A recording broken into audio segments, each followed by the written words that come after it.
सुप्रभातम। इस विशेष कार्यक्रम में आप सभी का स्वागत है, जिसमें हम प्रतिदिन अपने एक नए विषयों के साथ आपका परिचय कराते हैं और नवीनता के साथ रमणीयता का भी आभास दिलाते हैं। नमस्कार, मैं हूं लता, आपके साथ।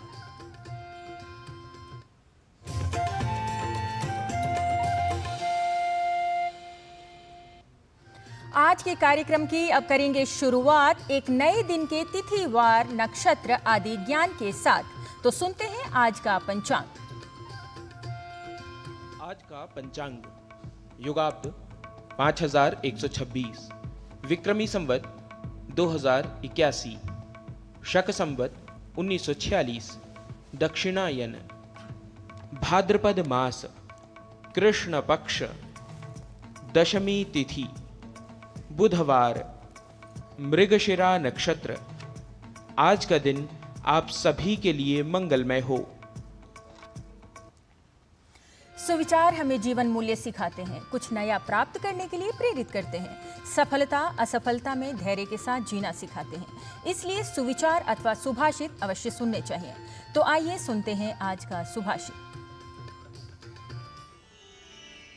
अस्थिरः कुल संबंधः सदा विद्या विवादिनी मदो मोहाय मिथ्यैव मुहूर्त निधनं धनम्।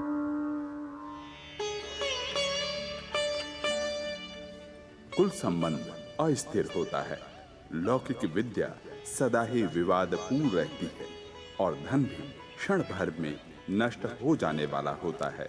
अतः इन मोहजनक वस्तुओं पर मिथ्या अहंकार ठीक नहीं। Family relations are always unstable. Knowledge about temporal matters is always debatable, and wealth can be destroyed instantaneously. Hence, it is not wise to boast about such false matters. और अब समय है भारतीय ज्ञान परंपरा प्रभाग का। तो आज के समय में विदेशों में संस्कृत भाषा के प्रति और संस्कृत से जुड़े क्षेत्रों जैसे आयुर्वेद, योग, मनोचिकित्सा आदि में बढ़ती रुचि का कारण भारत का शीर्ष नेतृत्व भी है। आइए आज के प्रभाग में जानते हैं संस्कृत भाषा किस प्रकार वैश्विक पटल पर देदीप्यमान हो रही है, हमारे सहयोगी गवेश द्विवेदी के इस रिपोर्ट के माध्यम से। परा में परा परा परा परा में। संस्कृत, जिसे देववाणी कहा जाता है, न केवल भारत की बल्कि विश्व की सबसे प्राचीन और वैज्ञानिक भाषाओं में से एक है। आज यह भाषा अपनी वैज्ञानिकता और दार्शनिक चिंतन के कारण विदेशों में भी लोकप्रिय हो रही है। जर्मनी, कनाडा, संयुक्त राज्य अमेरिका, क्रोएशिया जैसे कई देशों में संस्कृत भाषा का अध्ययन, अध्यापन और शोध तेजी से बढ़ रहा है। वेद, उपनिषद और अन्य ग्रंथों में छिपे ज्ञान को समझने के लिए विदेशी छात्रों में रुचि देखी जा रही है। Studying Sanskrit is very interesting because it's one of the most oldest living languages which has very rich heritage, and the Vedas, which are one of the greatest philosophical and mythical works of civilization, are in Sanskrit. I started studying Sanskrit because I wanted to access the ancient texts, the Vedas, the Upanishads, and also I was interested in the later philosophical traditions, especially Abhinavagupta. But when I started to learn Sanskrit, I was captivated by its intrinsic beauty, by its power, by its logic. Sanskrit क्षेत्र में कार्य कर रहे संस्कृत के संगठन संस्कृत भारती का एतदर्थ विशेष योगदान है। भारत के साथ साथ यह संगठन 27 से अधिक देशों में सक्रिय रूप से काम कर रहा है।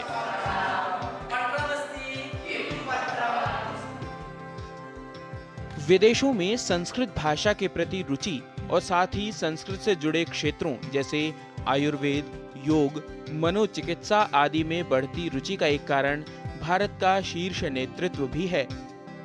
संस्कृत न केवल एक भाषा है, बल्कि विज्ञान, गणित और दर्शन का भंडार है।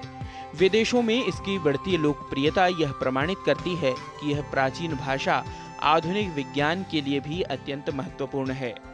लोक कल्याण के भाव से अन्वित संस्कृत भाषा को पुनर्जीवित करने के इस वैश्विक प्रयास में सहभागी बनने की आवश्यकता है, ताकि प्राचीन ज्ञान और आधुनिक विज्ञान का यह संगम भविष्य की सार्थक दशा व दिशा तय कर सके।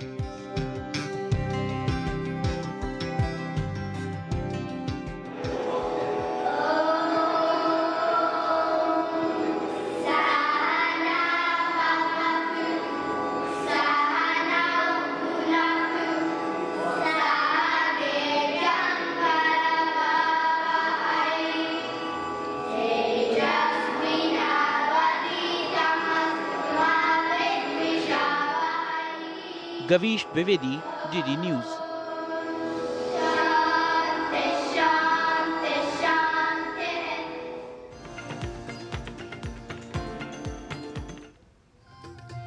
संस्कृत के प्रचार के बाद अब बात करते हैं स्वास्थ्य की। टेढ़े मेढ़े दांत आमतौर पर बच्चों में देखे जाते हैं। दांतों में समस्या हो तो व्यक्ति हंसने से हिचकिचाता है। साथ ही कई स्वास्थ्य समस्याओं की संभावना भी रहती है। ऐसे में क्या किया जाए, आइए समझते हैं किरण भारद्वाज की इस रिपोर्ट में।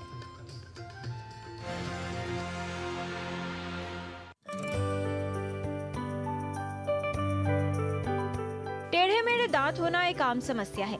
बहुत से बच्चों के दांत बचपन से ही टेढ़े होते हैं। कई बार उनके दूध के दांत ठीक होते हैं, लेकिन जब परमानेंट टूथ यानी स्थायी दांत निकलने लगते हैं तो वो टेढ़े हो जाते हैं। ये समस्या बच्चों से लेकर वयस्कों में किसी को भी हो सकती है। हालांकि इनमें कारण अलग होते हैं। दांत का निकलना और मुड़ना, सामने के दांत या दांत ऊंचे और बाहर की ओर निकलना, सामने के दांत टेढ़े मेढ़े होना काफी देखा जाता है। टेढ़े मेढ़े दांत मुस्कुराहट को खराब करते हैं, लंबे समय तक मुख और समग्र स्वास्थ्य समस्याओं का कारण बनते हैं। ऑर्थोडोंटिक उपचार के कई विकल्प इसमें उपयोगी है। दो तीन खास वजह हैं। एक तो थंब सकिंग है, माउथ ब्रीदिंग हैबिट है। माउथ ब्रीदिंग हैबिट बच्चों में बहुत ज़्यादा पाया जाता है।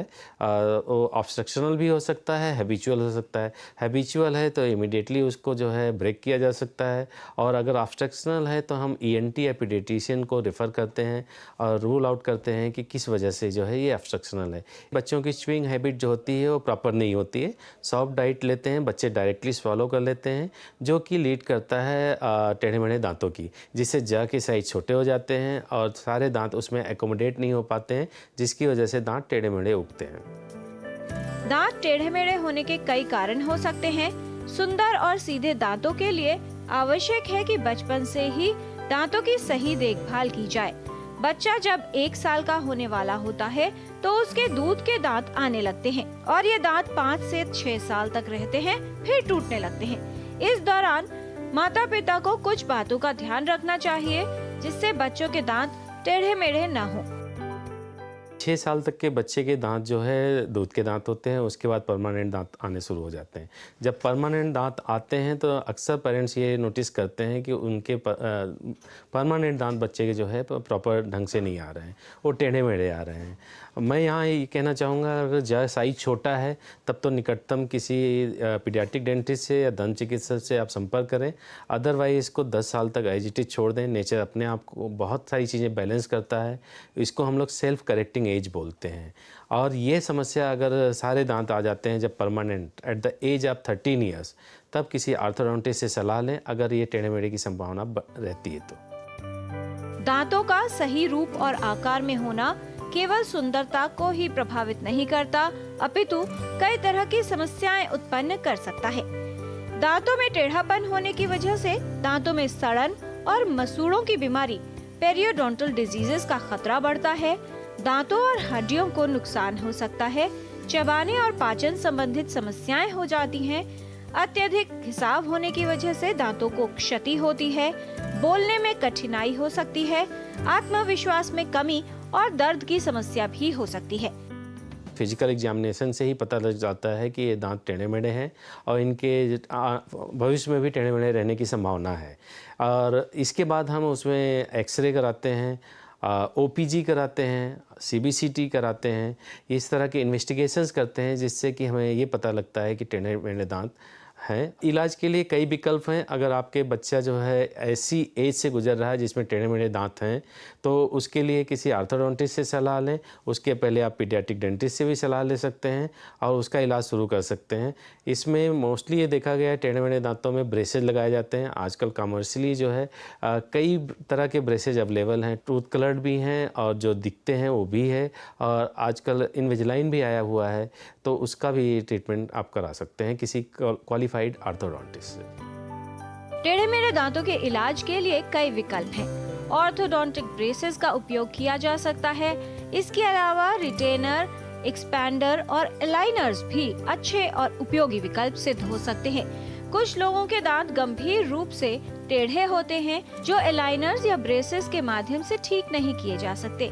ऐसे लोगों में सुधारात्मक जबड़े की सर्जरी की आवश्यकता होती है। सर्जरी द्वारा जबड़े और दांतों के संरेखण को संशोधित किया जा सकता है और उन्हें सीधा किया जा सकता है। आवश्यक है कि दांतों में टेढ़ेपन की समस्या होने पर समय नष्ट न किया जाए, बल्कि एक दंत विशेषज्ञ से परामर्श लिया जाए। इसका कारण जानकर सही इलाज करवाया जाए। किरण भारद्वाज, DD न्यूज।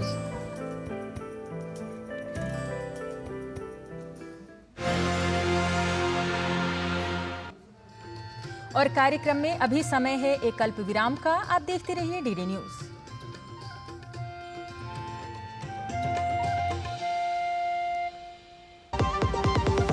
बात जब पीढ़ियों के लिए बनने वाले घर की हो तो जिम्मेदारी बड़ी हो जाती है। गैलेंट समझता है ये जिम्मेदारी। अब डबल M रिब्स के साथ गैलेंट एडवांस TMT रीबार निर्माण का रियल हीरो। सुरक्षा की गारंटी हर चीज में जरूरी है, चाहे वो मुश्किल स्टंट हो या अच्छी फसल। इसीलिए ले आइए IIL के ट्रैक्टर ब्रांड का शिनबार, जो देता है सुंडी और ट्रिप से सुरक्षा की गारंटी। इसी जान जो है सारे घर की दुलारी, उसकी सुरक्षा और स्वास्थ्य है हम सब की जिम्मेदारी।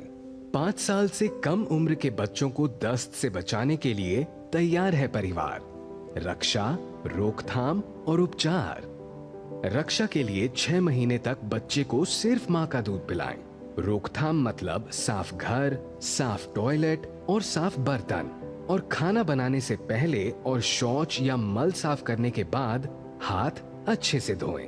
उपचार के लिए जब बच्चे को दस्त लगे तो उसे तुरंत ORS का घोल पिलाएं और 2 हफ्ते तक जिंक की गोली दें। दस्त होते ही अपने नजदीकी स्वास्थ्य केंद्र से जल्द संपर्क करें।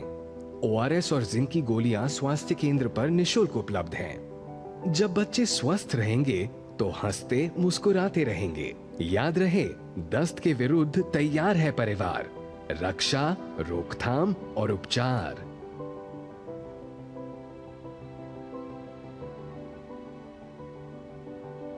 अधिक जानकारी के लिए आशा दीदी से संपर्क करें। स्वास्थ्य एवं परिवार कल्याण मंत्रालय द्वारा जनहित में जारी।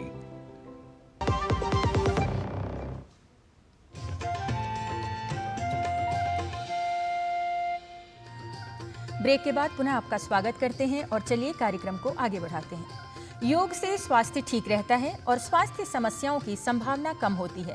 खान पान ठीक ना हो तो समस्या का कारण बन सकता है। आइए देखते हैं कौन सी यौगिक क्रियाएं ईटिंग डिसऑर्डर की समस्या के लिए उपयोगी हैं। आइए बात करते हैं आज ईटिंग डिसऑर्डर की। कईयों को तो पता ही नहीं है कि उन्हें ईटिंग डिसऑर्डर है। ईटिंग डिसऑर्डर तब होता है जब या तो हमें बहुत ज़्यादा भूख लगती है और बहुत ज़्यादा चीज़ें हमें खाने की इच्छा होती है और उस समय हम देख नहीं पाते कि वो हेल्दी है या नहीं है, बस हम बिंज ईटिंग करते हैं। और या फिर कोई वो होते हैं जो बिल्कुल ही वेट कॉन्शियस है, जो बिल्कुल खाना खाना ही नहीं पसंद करते। उन्हें हर समय लगता है कि वो कुछ भी खाएंगे उनका वेट पुट ऑन हो जाएगा। ये दोनों ही एक्सट्रीम है और दोनों ही डिसऑर्डर कहा जाता है। तो हमें ये बैलेंस करना बहुत ज़रूरी है और बैलेंस करने के लिए हमें अपने स्टमक के मसल्स को, अब्डोमिनल मसल्स को बहुत अच्छे से एक्टिवेट करना पड़ेगा ताकि वो करेक्ट सिग्नल्स दे सके कि अब खाना हो गया और अब हमें भूख लग गई है, खाना खाना चाहिए। तो उसके लिए कुछ आसन जो बहुत ज़्यादा लाभदायक है। एक है मंडूकासन। मंडूकासन के लिए हम वज्रासन में बैठ जाएंगे। जिन्हें नहीं पता है उन्हें मैं बता दूं, पाँव को ऐसे स्ट्रेच कर लीजिए, राइट लेग को मोड़ लीजिए, धीरे से राइट लेग की हील पे आ जाइए, लेफ्ट लेग को मोड़ लीजिए और फिर ऐसे बैठ जाइए। जिन्हें घुटनों की तकलीफ है, जो मोड़ के नहीं बैठ सकते हैं, वो सिंपल क्रॉस लेग में भी ये आसन कर सकते हैं। ये आसन करने के लिए दोनों हाथ को ऐसे ले लेंगे, अपने अंगूठे को अपने हाथ के अंदर डाल देंगे और मुट्ठी को बंद कर लेंगे। ये जो हमने मुट्ठी बंद कर ली है, इसके बाद ये एक मुट्ठी जो राइट मुट्ठी है उसको नाभि के राइट साइड की तरफ रखेंगे, लेफ्ट मुट्ठी को नाभि के लेफ्ट साइड की तरफ रखेंगे। धीरे से सांस लेंगे, चेस्ट को बाहर निकालेंगे ताकि यहाँ एक स्पेस बन जाए। एक्सहेल करते हुए धीरे से अपने मुट्ठी को हल्का सा अंदर प्रेशर देते हुए नीचे जाना है। जैसे जैसे नीचे जाएंगे हम अपने शोल्डर्स और एल्बोज को पूरी तरह से रिलैक्स करके सर को नीचे ले जाएंगे। इस तरह यहाँ पे कुछ देर रुकेंगे। अपने मुट्ठी को अपने स्टमक के मसल्स पे काम करने देंगे। नॉर्मल ब्रीदिंग में थोड़ी देर रुकेंगे और इनहेल करते हुए वापस ऊपर आ जाएंगे। इसके हम 3 से 5 राउंड कंफर्टेबली कर सकते हैं। वहां उतनी देर ही रुकिए जितनी देर आप कंफर्टेबली रुक सकते हैं। जब भी लगे कि अनकंफर्टेबल हो रहा है, वापस ऊपर आ जाएंगे। उतना ही नीचे जाइए जितना आप कंफर्टेबल है। खाली ये मुट्ठियों को अच्छे से प्रेस करेंगे ताकि यहाँ पे एक अच्छा सा कंप्रेशन आ जाए, जिसके कारण आपके अब्डोमिनल मसल्स अच्छे से काम करेंगे और आपका ये जो डिसऑर्डर है, या तो इस तरफ या उस तरफ, वो धीरे धीरे बैलेंस में आने लगेगा। आइए सुनते हैं कुछ और practical tips yoga guru doctor हंसा जी योगेंद्र से। नमस्कार। हमारी खाने पीने की आदतें सही होना बहुत ज़रूरी है, क्योंकि वो पेट ही है जहाँ से हमें काफ़ी ऊर्जा मिलती है। कोशिश की जाए कि हम खाना तभी खाएं, मुंह तभी खोलें जब भूख लगे, नहीं तो ना खाएं। दिन में 4 बार खाना ज़रूरी है। थोड़ा थोड़ा आधा पेट ही भोजन करना चाहिए। आपको लगना चाहिए कि मैं और खा सकता हूँ, मगर रुक जाओ। भोजन के साथ लिक्विड ज़रूरी है, जिससे पहले लिक्विड ले लिया फिर खा लिया तो अपने आप आधे पेट आप रुक पाओगे। पाव पेट छोड़ देना चाहिए पानी के लिए, जो पहले और बाद में पी सकते हैं, और पाव पेट हवा के लिए। तो इस तरह हम पेट को संभालेंगे। खाने के बाद थोड़ा टहलना बहुत ज़रूरी है, जिससे पेट में ब्लोटिंग नहीं होगा। और अच्छा खाना खाएं, सात्विक भोजन खाएं, अनहाइजीनिक खाना ना खाएं, क्योंकि उससे प्रॉब्लम ही बढ़ेंगे पेट के और पूरे शरीर का स्वास्थ्य बिगड़ेगा। तो ध्यान रखें, सही ढंग से खान पान की आदत डालें, बहुत फ़ायदा हो जाएगा। नमस्कार। भारतीय ज्ञान परंपरा का एक बहुत ही महत्वपूर्ण अंग है योग। तो योग का अभ्यास अवश्य कीजिए। और अब बात करते हैं संस्कृत भाषा की। संस्कृत की पाठशाला में आज 8 और अष्टमी के स्वरूप पर चर्चा कर रहे हैं हमारे सहयोगी नारायण दत्त मिश्र। आइए इसके लिए चलते हैं संस्कृत पाठशाला की कक्षा में।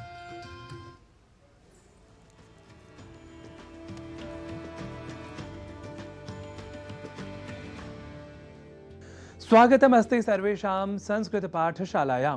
सनमस्कारः, अहमस्मै नारायण दत्त मिश्रः।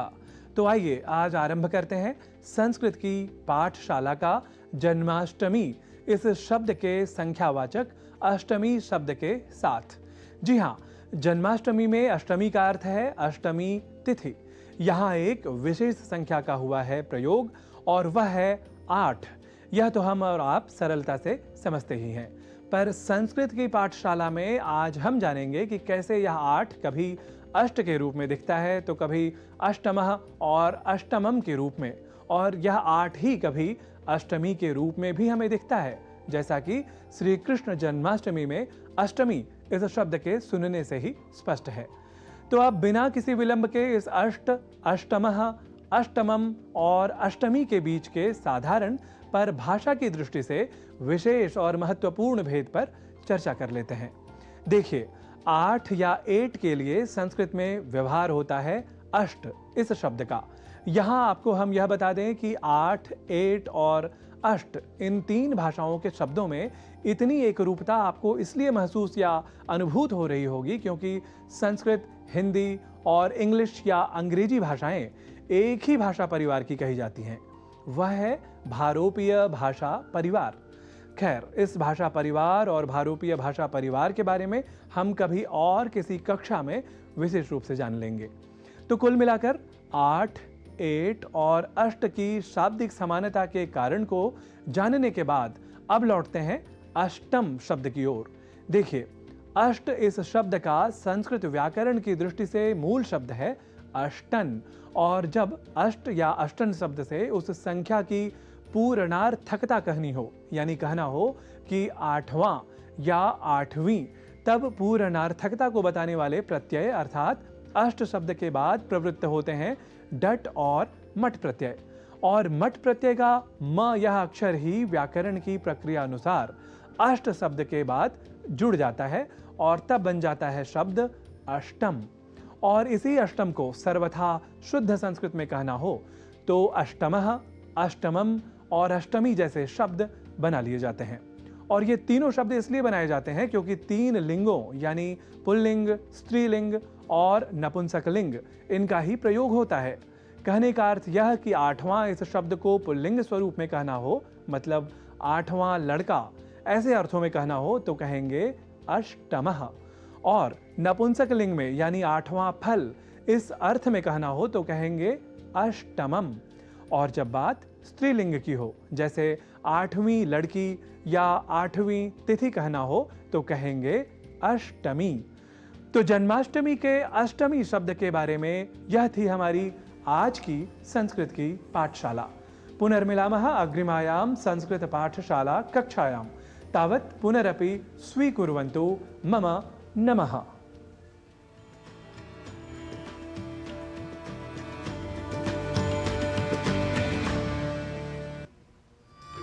संस्कृत पाठशाला के बाद अब बात करते हैं गुड न्यूज इंडिया की।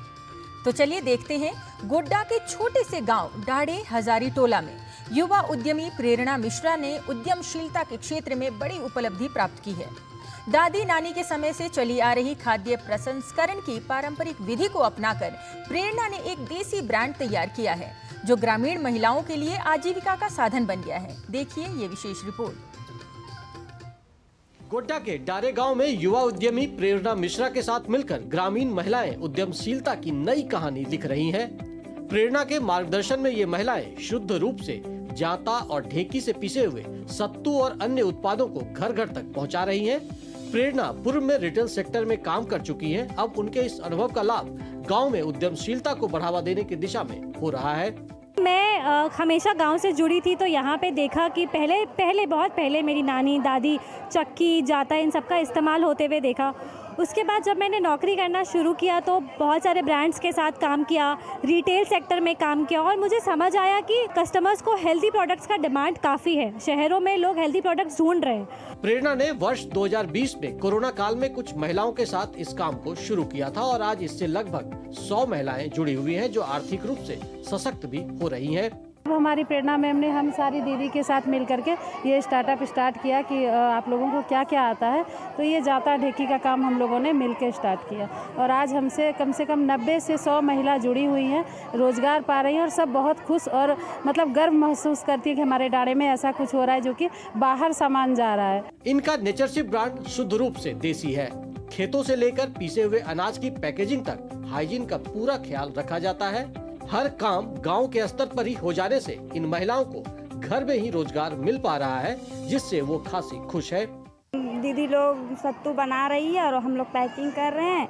ये पैकिंग बहुत दूर दूर तक जा रही है और हम लोग घर में बैठ करके, गांव में बैठ करके तो कोई रोजगार मिल नहीं सकता है, तो यहाँ पे हम लोग कंपनी चला रहे हैं। सभी मिलकर के कंपनी को आगे बढ़ाएंगे। बहुत ज़्यादा फायदा हो रहा है कि घर में हाउस वाइफ थे तो अभी वर्क कर रहे हैं तो कुछ इनकम कर रहे हैं। घर में जो होता है ना तो खुद से मेहनत करके बहुत प्रॉफिट हो रहा है। शहरी चकाचौंध को छोड़कर गांव में नया उजियारा लाने पहुंची प्रेरणा ने बताया कि उन्होंने अपने उत्पादों में खान पान में शहरों की मांग और देसी खाद्य प्रसंस्करण की पद्धतियों का मिश्रण किया है। मैं गांव से आई और मैंने गांव में देखा कि गांव का लाइफस्टाइल ही है ऐसे प्रोडक्ट्स खाना, उनकी कुलिनरी विजडम का ये पार्ट है। तो फिर मैंने कोशिश किया कि इन दोनों को कनेक्ट करूं और गांव के शुद्ध देसी प्रोडक्ट्स हमारे कस्टमर्स तक पहुंचाऊं। प्रेरणा को इस काम में परिवार का भी पूरा सहयोग मिल रहा है। गांव की महिलाओं को आगे बढ़ाने की सोच प्रेरणा को आम महिलाओं से अलग बनाती है। प्रेरणा मिश्रा ने महिला सशक्तिकरण और परंपरागत खानपान को अपनी उद्यमशीलता से नया आयाम दिया है, जो सबों के लिए नजीर है। दिवाकर कुमार, दूरदर्शन समाचार, गोड्डा। भारतस्य प्रतिष्ठे द्वे संस्कृतं संस्कृतिस्तथा। भारत की दो महत्वपूर्ण पहचान है, संस्कृत तथा संस्कृति। संस्कृत और भारतीय संस्कृति को समझने के लिए प्रयत्न करते रहिए। हमारा कार्यक्रम सुप्रभातम देखते रहिए। आज बस इतना ही। हमें और हमारी पूरी टीम को दीजिए अनुमति। नमस्कार।